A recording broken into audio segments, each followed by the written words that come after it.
$5. Y'all, this gas is ridiculous, y'all. It is almost $5 for some fucking regular gas. What the I feel like these jobs need to pay a little more because the economy getting more expensive. And it's crazy. $4 or $5 for some gas is crazy.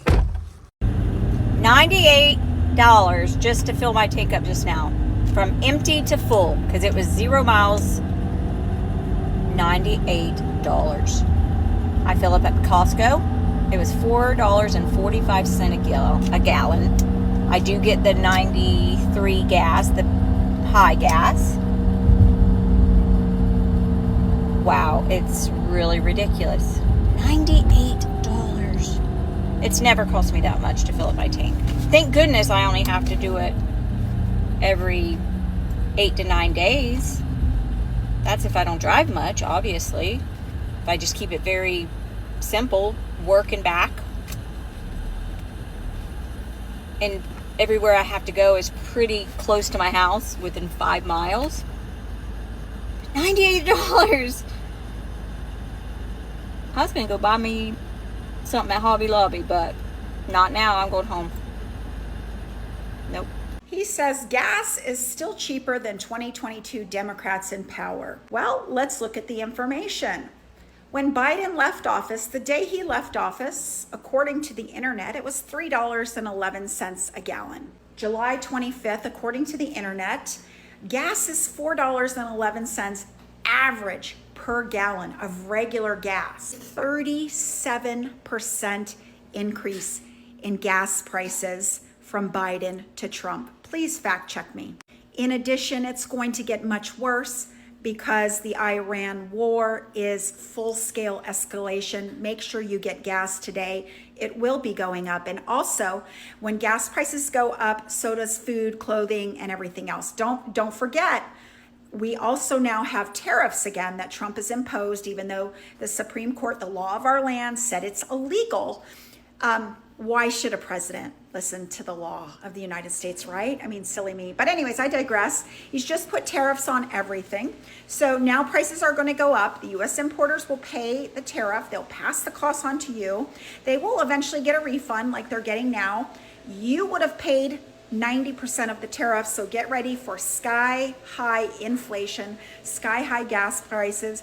And let me just remind you, we had a pandemic when Trump left office. And Biden got inflation down. It was 2.9%. Now it's 4.2%.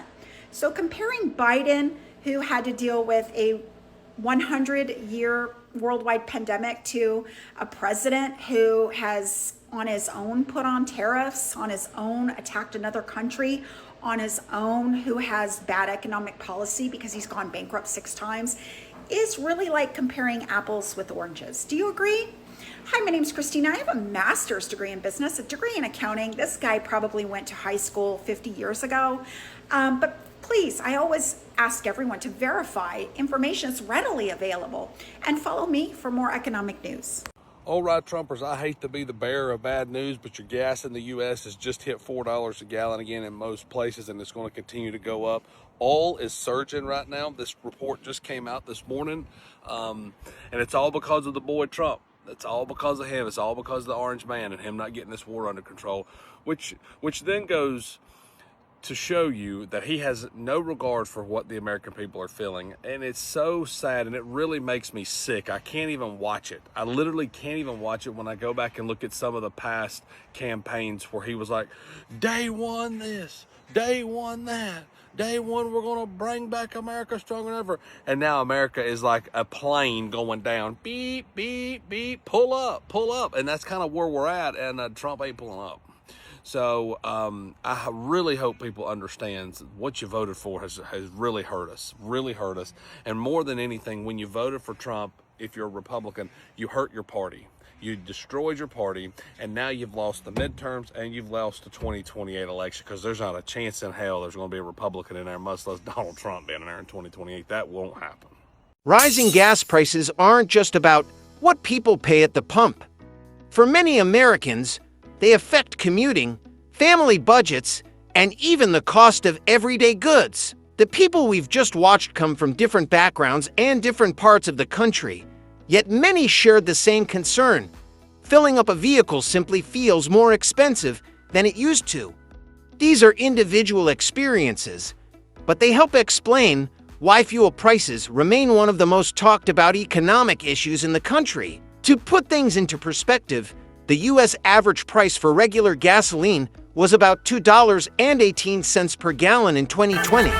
By 2022, the annual average had climbed to around $3.97 per gallon, with prices briefly exceeding $5 per gallon in some parts of the country.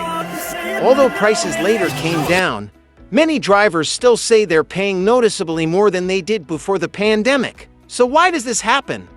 Gasoline prices depend on much more than just one factor.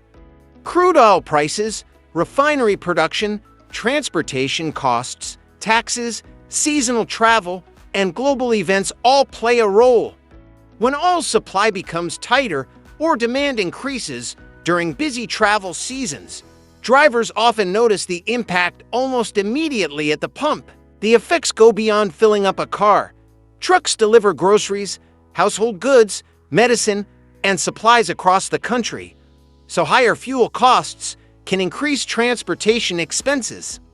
Businesses may absorb some of those costs, while others pass part of them on to consumers through higher prices.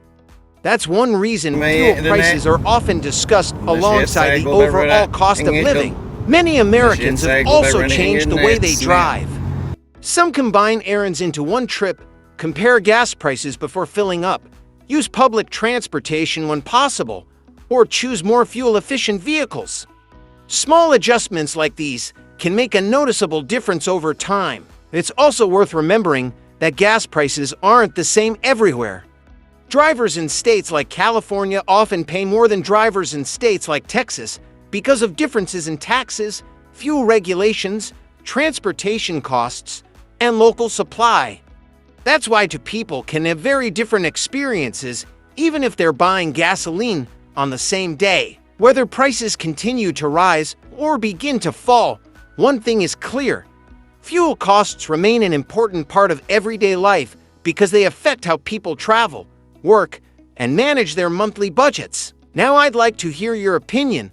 If you live in the United States, have gas prices changed the way you drive or spend your money? And if you're watching from another country, are people seeing similar changes where you live? Let everyone know in the comments below.